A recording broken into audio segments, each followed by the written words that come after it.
morning guys! Ang gagawin po namin ngayon is magpapaligo ako sa aking alaga. And this is our daily activities here in our work as a caregiver. Yes.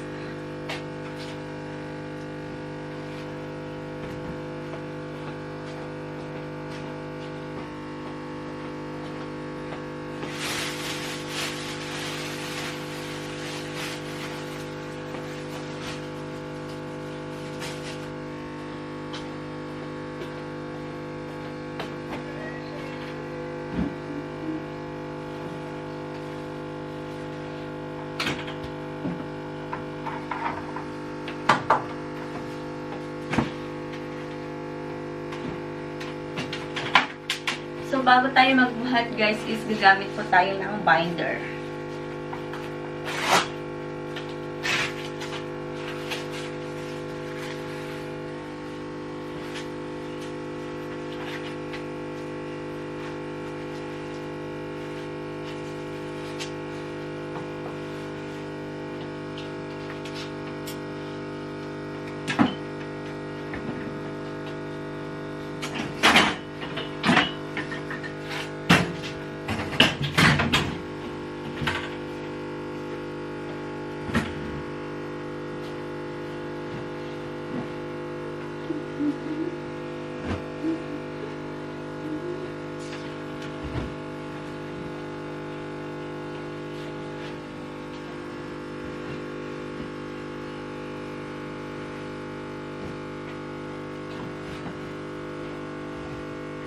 At ito yung gagawin natin kung paano gumamit ng lifter.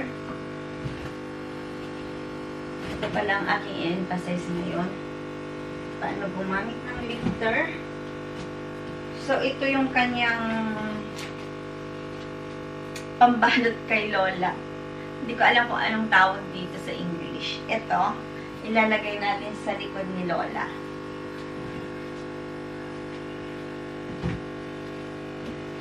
Ditong part, guys, is kailangan naka-align po dito sa kanyang leeg. Itong part na to.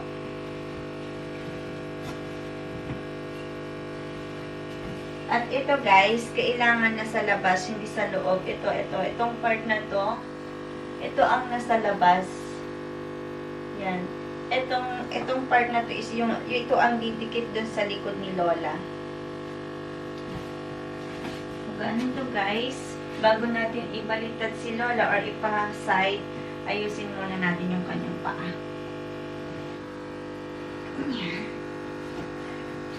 So, ganito guys, kailangan bago natin ipahiga si Lola, meron siyang sheet maliban dun sa cover ng bed. Alam ko anong tawag nito. Ano bang tawag ito, ate? Itong another sheet na to. Hindi, anong tawag? Pang ano? Hindi ko alam. Search na lang natin. Kailangan meron siyang ganito, guys. Hindi ko alam kung anong isa-search ko muna. So, hilain lang siya ganyan, guys. Imagine si Lola, siguro ang height niya is 5'7". 5'7"? May 5'7" si Lola? Siguro mga 5'7" siya. And ako, guys, ano lang ako, 4'11". So, tignan nyo naman yung aking katawan at saka yung laki ng aking Lola. Paano ko siya nabubuhat? So, ganito guys. Kailangan ito, medyo iangat lang na ganyan, konti. Ganyan. Ganyan. At ito, pasay na ganyan. Aray ko. And then, tutulak na ganyan guys. And ipapaloob po natin ito. Hindi ko alam kung anong pangalan. Lalagay ko na lang sa aking description box. So, ayan. And then, hilain na ganyan si Lola pabalik sa'yo. Yan. At the same time, tanggal na yung diaper. And before I forget, I'm going to use gloves.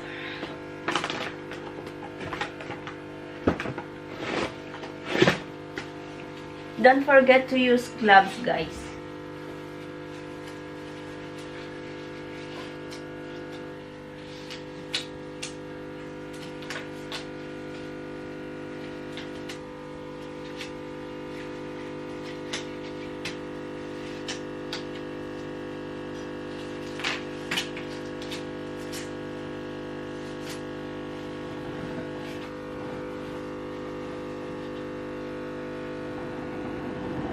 So, ganyan guys. Hilain lang si Lola. Pabalik sa iyo.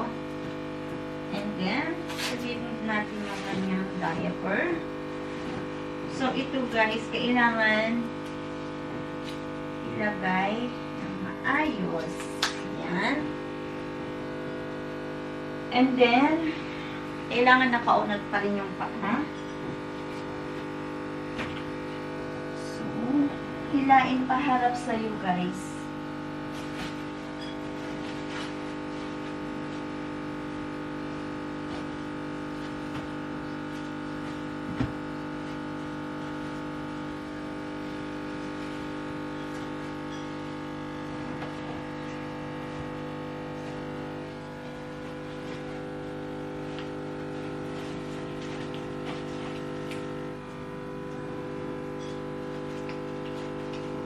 Ito guys, kailangan X.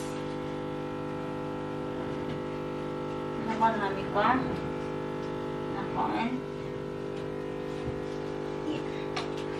So, tignan nyo. Ayan. Level lang sa kanyang shoulder.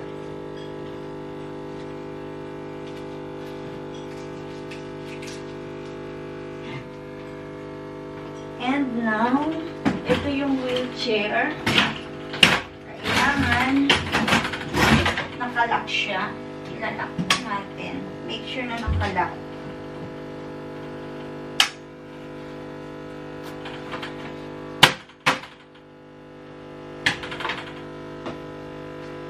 Dahil malamig, maglagay po tayo ng oil sa kanyang paa.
So, ito ang ating lifter, guys.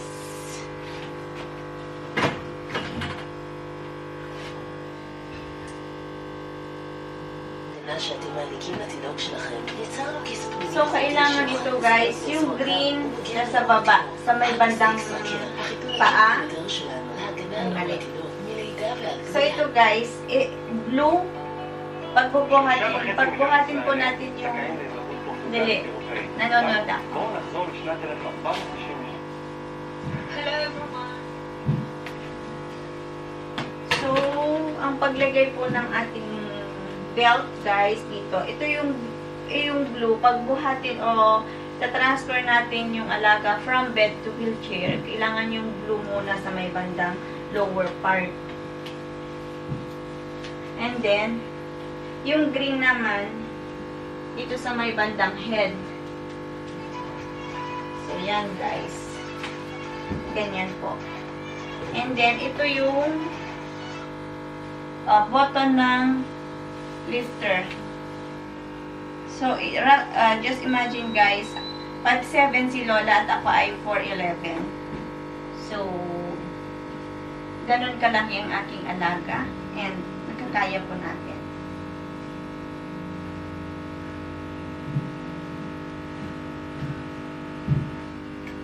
Dahan-dahan lang guys.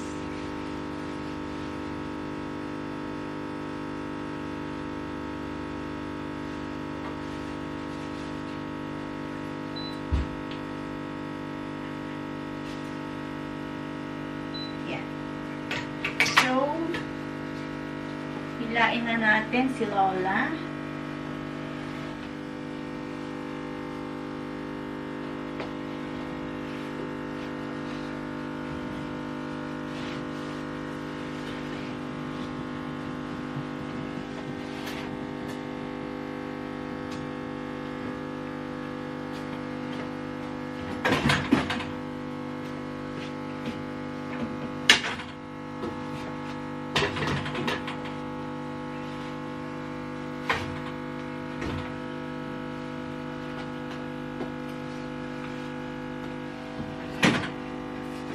Ito lang yung struggles natin guys.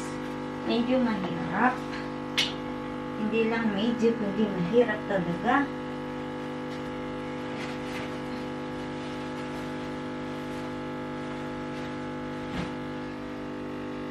So, be careful yung paa ng alaga.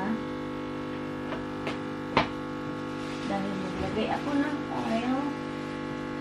Ayan.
So, kailangan upong-upo yung nakaupo talaga na straight yung alaga mo para hindi siya matumba.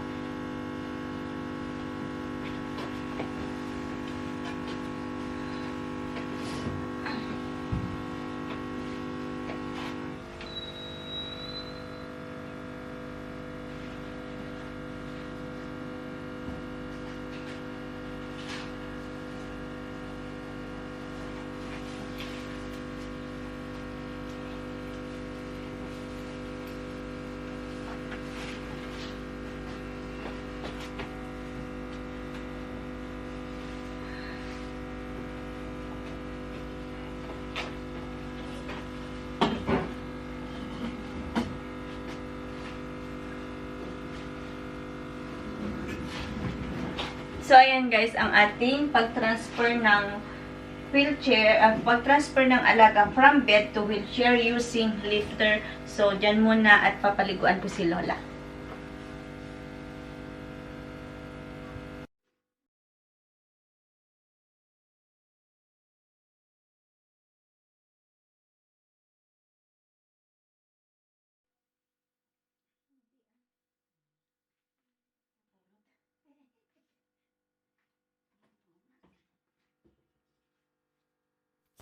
So, this is our Monday be like guys, and very busy po tayo dahil pinagsasabay ko po yung trabaho natin dahil may araw kaya naglaba na rin po ako guys, and baka bukas may ulan na naman. So, sinabayan din po natin ang paglilinis ng CR.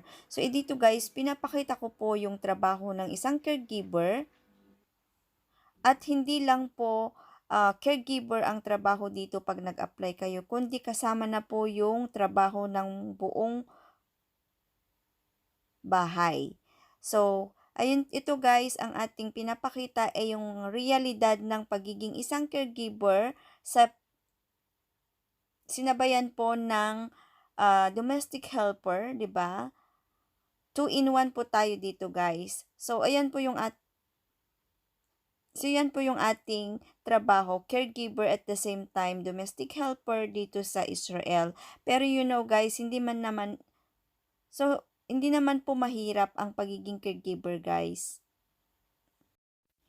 So, ang trabaho namin dito ay halo-halo. Hindi naman talaga mahirap basta ikaw ay may tiyaga at meron mahabang pasensya sa iyong aalagaan. So, sa mga nagbabalak na mag-apply dito, ito yung realidad ng pagiging caregiver guys.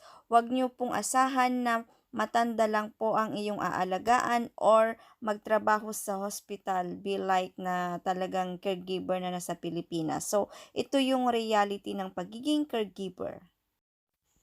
Until next video guys, sa mga hindi pa naka-subscribe sa aking channel, please do subscribe now and don't forget to click the tiny bell so that if I have a new video, you will be notified. And maraming salamat sa inyong lahat and God bless everyone. Bye!